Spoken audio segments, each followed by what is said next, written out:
దేవుని పరిశుద్ధ నామమునకు మహిమ కలుగునుగాక.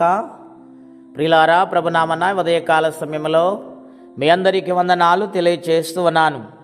దేవుని వాక్యాన్ని ధ్యానిందాము. యెషయా గ్రంథం 55వ అధ్యాయము 6వ వచనం. యెహోవా మీకు దొరుకు కాలమందు ఆయనను వెదుకుడి, ఆయన సమీపములో ఉండగా ఆయనను వేడుకొనడి. ప్రియ స్నేహితులారా, దేవుని వెదుకు వారు కలరని భక్తుడు ఇక్కడ మాట్లాడుతూ ఉన్నాడు. ఇశ్రాయేలు ప్రజలతో మాట్లాడుతూ ఉన్నాడు.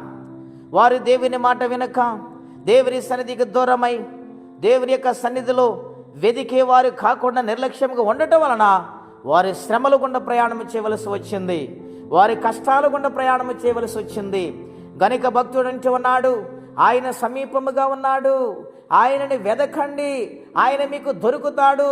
ఆయన దొరికితే మీ యొక్క పరిస్థితులు మారుస్తాడు, మీ జీవితాలను మారుస్తాడు, మీకు కొండగా అండగా ఆయన ఉంటాడు, మిమ్మల్ని కాపాడే దేవుడు ఆయనని భక్తుడు మాట్లాడుతూ ఉన్నాడు. ఉదయకాల సమయంలో మనందరితో దేవుడు మాట్లాడుచున్నారు. దేవుని వెతుకుతున్నామా? వెదికే మనసు మనకుందా? ఆలోచన చేయండి. ఈనాడు చాలామంది భక్తిలో సన్నగిలిపోవటానికి కారణము, దేవునిలో ఉండి కూడా ఈ లోకములోని కలిసిపోట కారణమేమిటో తెలుసా? దేవుని వెదకటం మానేసి దేవుడు ఆశీర్వదించినప్పుడు ఆశీర్వాదం పొందుకుంటూ లోకాన్ని వెతుకుతున్నారు, లోకములు ఉన్న వాటిని వెతుకుతూ ఉన్నారు. లోక ప్రయాసం ఎక్కువ అవుతుంది, దేవుని వెదకటము తక్కువ అవుతుంది. గనుక దేవుడు ప్రేమతో పిలుస్తున్నాడు. ఆయనని వెతుకువారు ఫలమును పొందుతారు, ఆయన వెతుకువారు వర్ధిల్లుతారు. ప్రియులారా, నన్ను కనుగొన్నవాడు జీవమును కనుగొనని, నన్ను వెదుకు వారికి నేను దొరుకుతానని దేవుడు మాట్లాడుచున్నారు. ఈ ఉదయ కాల సమయంలో దేవుని వెదికే మనసు మనం కలిగి ఉండాలి. ఆయన పాద సన్నిధానములో నమ్మకమైన జీవితం కలిగి ఉండాలి.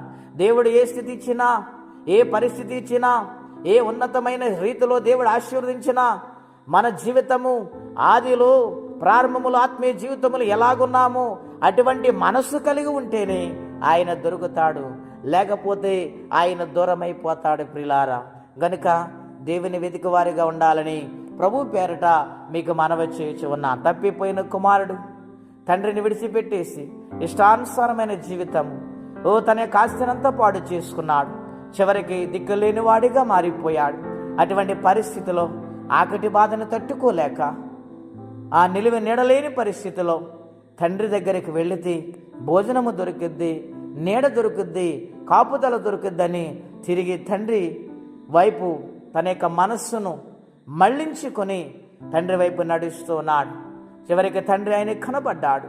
కుమారుడు తండ్రిని చూశాడు, తండ్రి కుమారుడిని చూశాడు, తన పాపమును క్షమించాడు. మెడ మీద పడి ఒకరినొకరు ఏడ్చారు, కలిసి సంతోషించారు.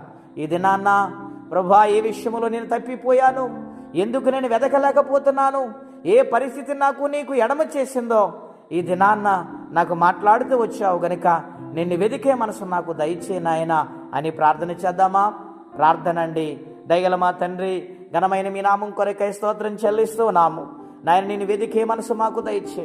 నిన్ను వెదికితే దీవెన నాయన, నిన్ను కనుగొంటే దీవెన, నీతో మాట్లాడితే దీవెన నాయన. నాయన, ఈ లోకము ఎంత కలిపినా నీతో సాటిరావు నాయన. నిన్ను వెదికే మనసు మాకు దయచేయండి. నీ కొరకు బ్రతికే జీవితం మాకు దయచేయండి. ఎవరే కష్టముల బాధలు ఇబ్బందులు ఉన్నారో వారికి నీ సహాయం పంపించమని యేసుక్రీస్తు వారి పుణ్యనామములో ప్రార్థించి వేడుచున్నాము తండ్రి. ఆమేన్. దేవుడు దీవించును గాక. ఆమేన్.